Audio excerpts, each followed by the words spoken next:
Ladies and gentlemen, will you welcome to the stage the man who is known in Japan as Mr. Violence-san!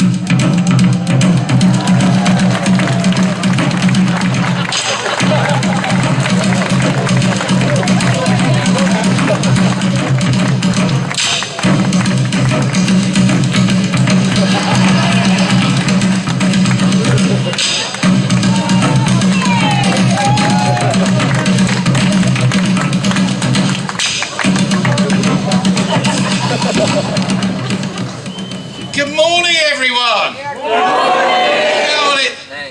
It's fantastic to be here because I've been working on this. Working? Have I done anything yet? Yeah, I've been involved with it for 2 years, and this is the biggest group of people so far that we've had involved at any of the Jamboree events.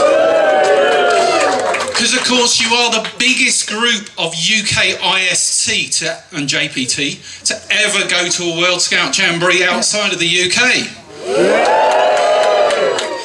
And I'm sorry I wasn't here yesterday. I saw some of you on Friday. I was actually at a board meeting at Baden-Powell House yesterday, so I made sure everyone on the board knew you were here and how important you all are.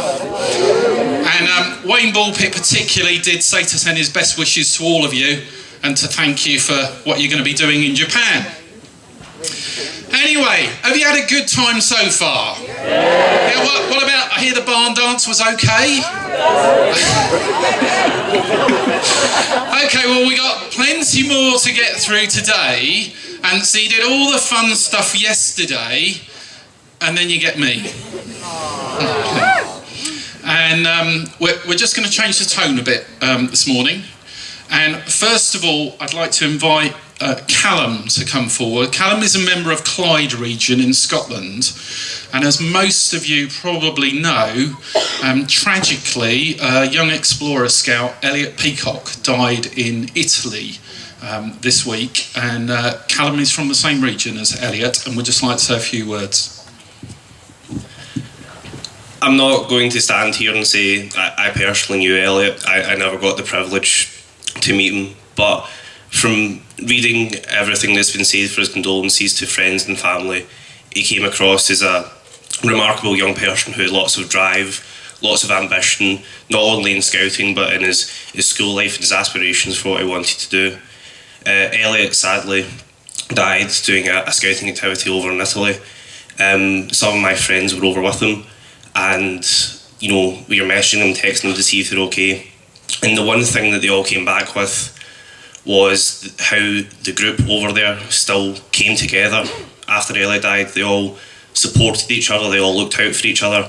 And when they came back home, the unit themselves, without the leader's knowledge, went out to the high school that Elliot was at, and they got a ring of neckies and put it round the tree where the people had been laying flowers and things. So when the unit leaders went to lay flowers, there was that symbol there of scouting to show that no matter where you are in scouting, no matter where you go, you'll always be scouting. And I think all of us here can agree that even though none of us, or some of us maybe never knew Elliot, it's still a loss. Scouting's always labelled as, you know, brothers and sisters that you've not met yet.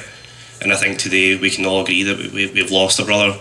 And I'd just like to take a minute here to reflect on Elliot's life and reflect on everything that we do in scouting. So, perhaps you could all just stand for a moment, please.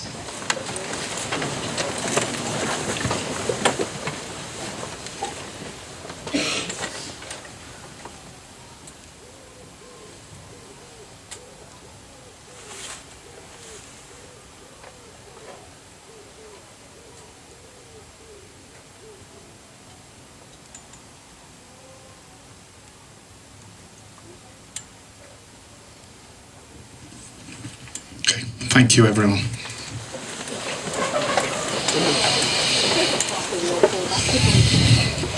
Okay, the somber tone this morning continues now.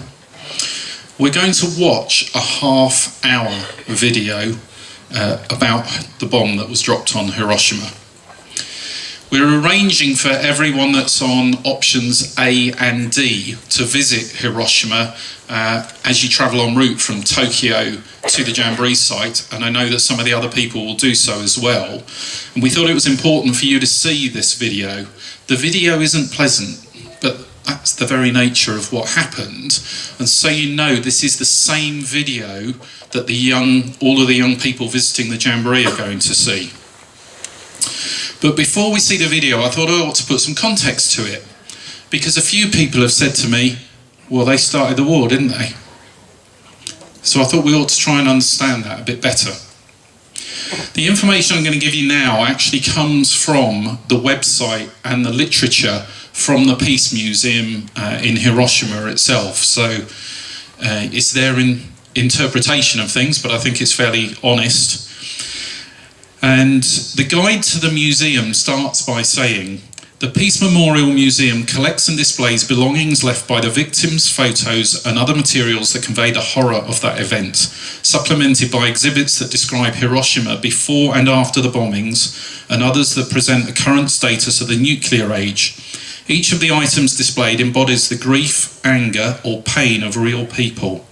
Having now recovered from the A-bomb calamity, Hiroshima's deepest wish is the elimination of all nuclear weapons and the realization of a genuinely peaceful international community.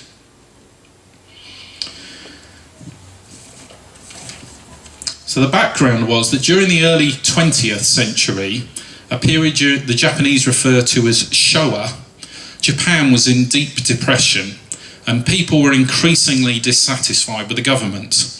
Some of the military believed that they should access the abundant national resources in northeast China, the province of Manchuria, and Japan forcibly created the country of Manchuria, intending to rule it as they pleased. The Chinese people began to resist fiercely, and thus Japan and China began a war that dragged on for over 10 years.